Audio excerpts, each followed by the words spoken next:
Hello students, we are discussing solutions, and in this we have already discussed what is colligative properties. So colligative properties are those physical properties of the solutions which depend only upon the number of the solute particles and not upon the nature of the solute particles. We have seen that there are four colligative properties. One is lowering of vapor pressure. Next one is elevation of boiling point, then depression of freezing point,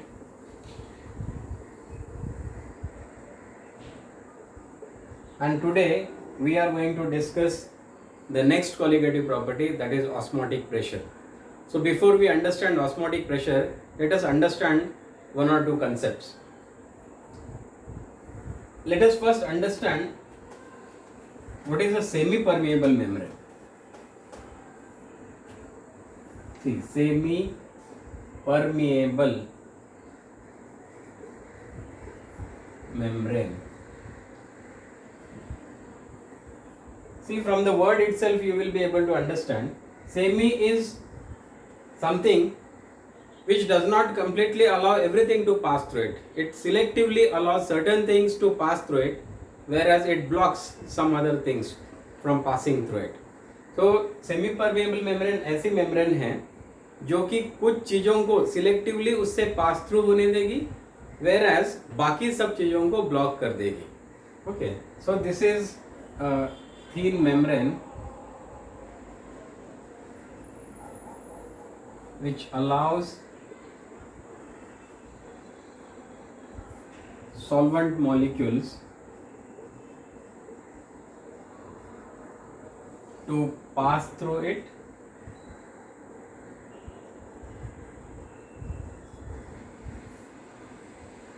and does not allow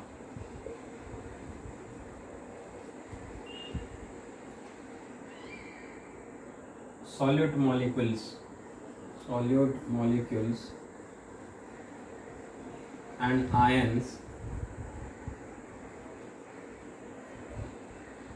having higher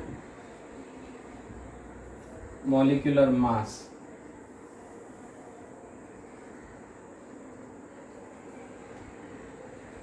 to pass through it.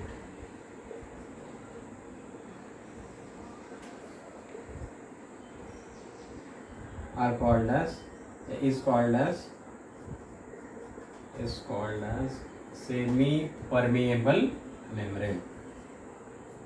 So what it does is it allows the solvent molecules to cross it, whereas it does not allow other solute molecules or ions to pass through it. It blocks them. Okay, this is called as semi-permeable membrane. Example is cellophane. Okay, there are many substances. So these are thin films like cellophane, which does not allow solute particles to pass through them. Now let us understand what is osmosis.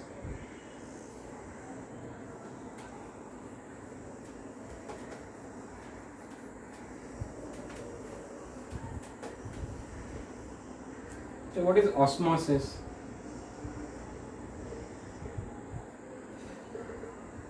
Suppose you separate pure solvent. So this is pure solvent and this is solution. So you separate pure solvent from solution by a semi-permeable membrane. Now what happens when this is done? There is movement of the solvent molecules. There is net movement of the solvent molecules from pure solvent side to the solution side. Now what I mean by net movement is, see, there is movement both ways.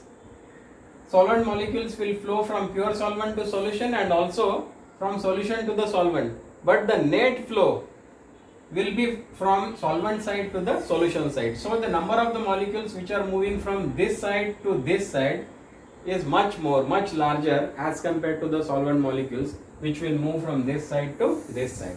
Same thing happens when we separate two solutions. Okay, suppose there are two solutions of concentration say C1 and concentration C2. Now when this is done, there is net movement of solvent molecules from solution with lower concentration to the solution with higher concentration.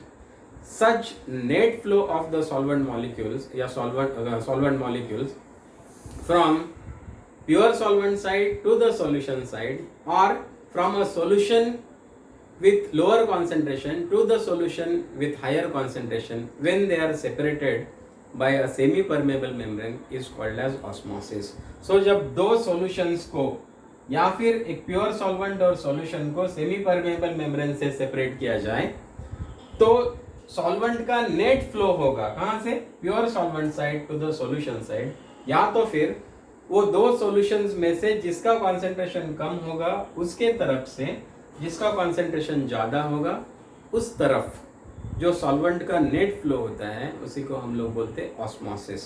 सो ये दो चीज़ें हम लोगों को important है समझने. एक तो है सेमी परमेबल मेम्ब्रेन और दूसरा osmosis.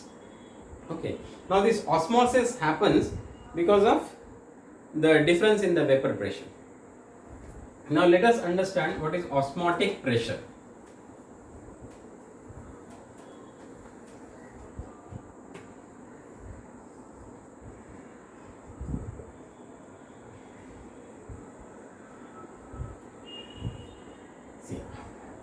Now suppose this is a container which contains water. So pure solvent, water is there. Now what we do is, here we put a thistle. Okay. So it's like this. Now here what we are doing is, we are putting a semi-permeable membrane here. And in this we are pouring solution. So now the solution is separated from the pure solvent by the semi-permeable membrane. So as we have just discussed, there will be osmosis, and as a result of that there will be net flow of solvent from the pure solvent side to the solution side. So what will happen? Due to the net flow of solvent into this level will rise. Suppose this level will rise till here. See what is happening here. Now as this level is rising, it is applying hydrostatic pressure, hydrostatic force on the further movement of the solvent.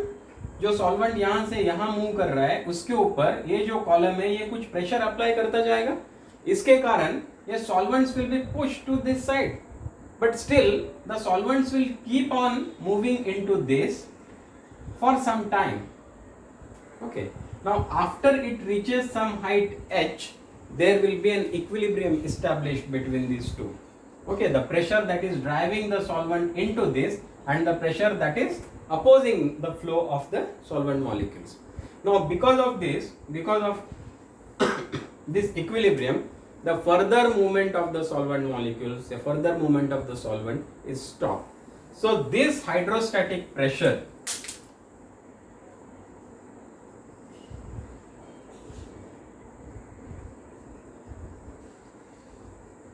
that stops osmosis is called as osmotic pressure. Okay, we represent this by pi. So if the height of the liquid column is h, the density of the liquid that is present, density of the solvent, is rho, and g is the acceleration due to gravity, then the osmotic pressure pi is equal to h into rho into g. So this is the hydrostatic pressure that stops the further movement of the solvent from the pure solvent side to the solution side. Okay, so this is the osmotic pressure. I hope you are understanding this topic.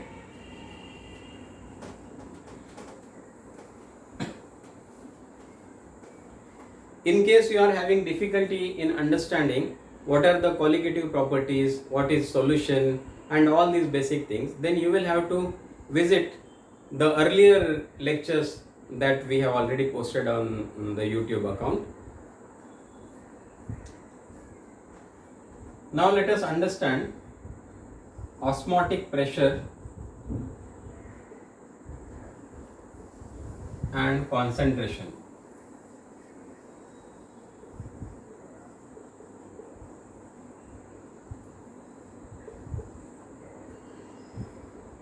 See, if pi is the atmosphere for very dilute solution,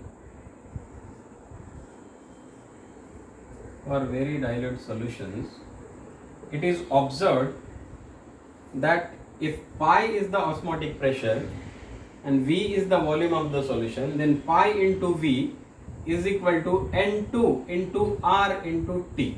What is this N2? N2 is the number of moles of solute. T is the temperature, V is the volume. Volume we are taking in liter or decimeter cube. Pi is the osmotic pressure, we are taking this in atmospheres. This is number of moles, and this is universal gas constant. R is the universal gas constant.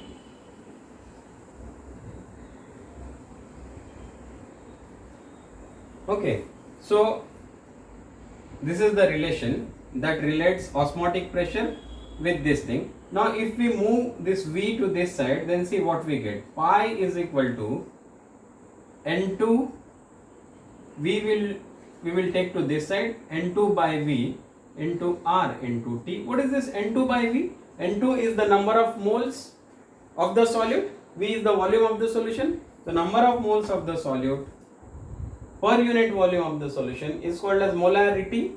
So therefore pi is equal to M into R into T.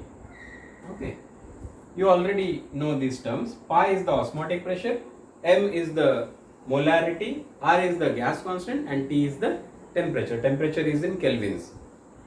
Okay, so this is the relation. Now, as we have discussed with other colligative properties, an important application of these things is determination of the molecular mass or molar mass of the solute. Now let us see what we can do to find out the molar mass by using this equation.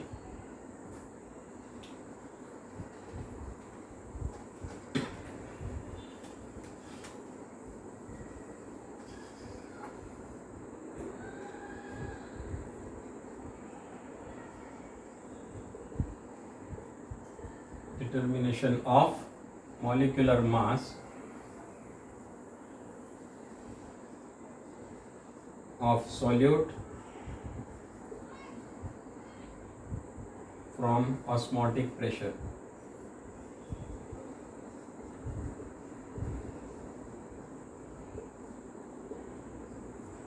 See, we know the relation pi is equal to M into RT, or else pi is equal to, this is equal to N2 upon V into R into T.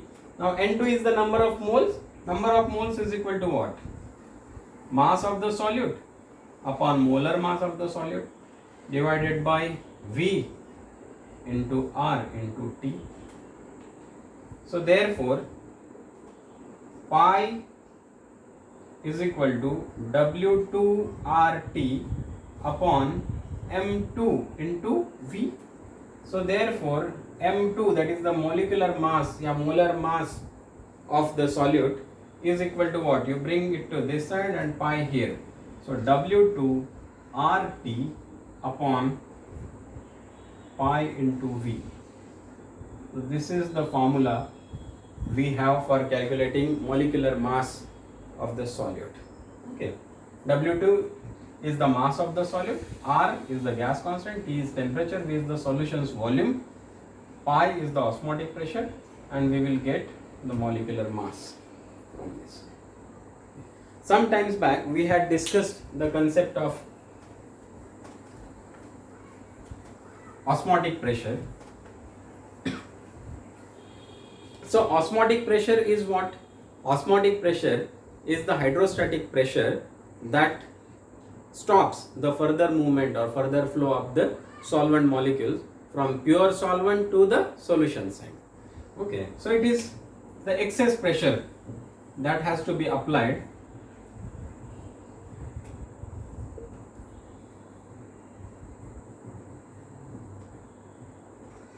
if this is the solvent, pure solvent, and this is the solution, so the movement is from here to here. Now to stop this, suppose if we apply a pressure greater than this, greater than pi, then this flow will stop. Okay, this is called as osmotic pressure. Now suppose there are two solutions, and these two solutions have the same osmotic pressure, then such solutions are called as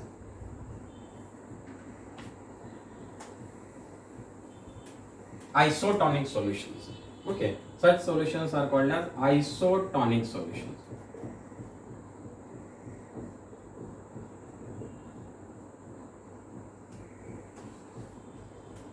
So the two solutions which have same osmotic pressure, these solutions are called as isotonic solutions. Okay. Now what will happen if two isotonic solutions are separated by a semi-permeable membrane? There will be no net flow of the solvent from either direction. Why? Because their osmotic pressures are same. Now what is a hypertonic solution? Hypertonic.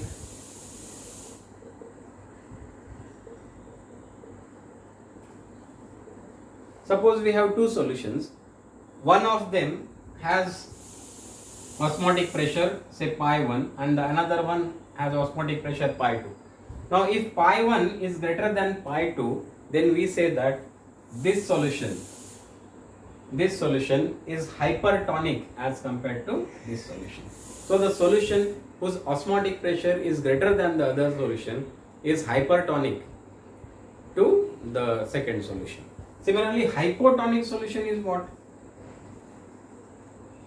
Hypotonic.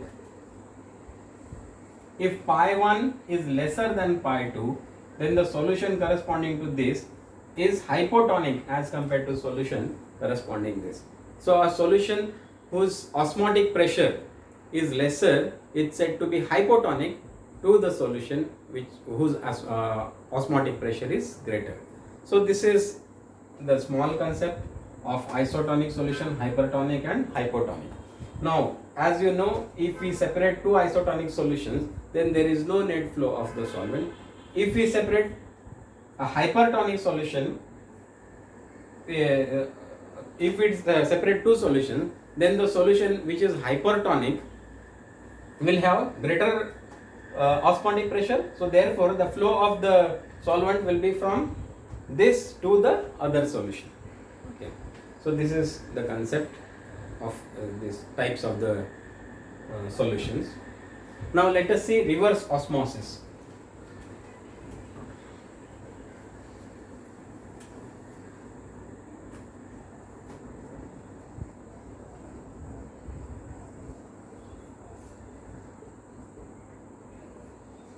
A good thing about video lectures is you can pause it anywhere you want. If you are finding something difficult to understand, then you can pause it, you can think about it, or else you can go back again and watch the video again. So that is the flexibility that you have with the video lectures. You can listen to the lectures as many times as possible. Now see what is reverse osmosis. See, osmosis is what? Now suppose there is a pure solvent separated from a solution by a semi-permeable membrane. Now what will happen normally is there will be flow of the solvent from pure solvent to the solution side. Now what we do is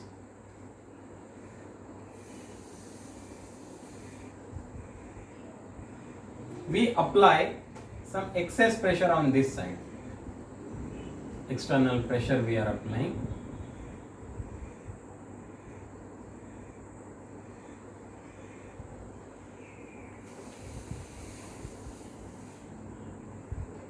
See, what is happening is we are applying excess pressure on the solution side, and this pressure is greater than pi.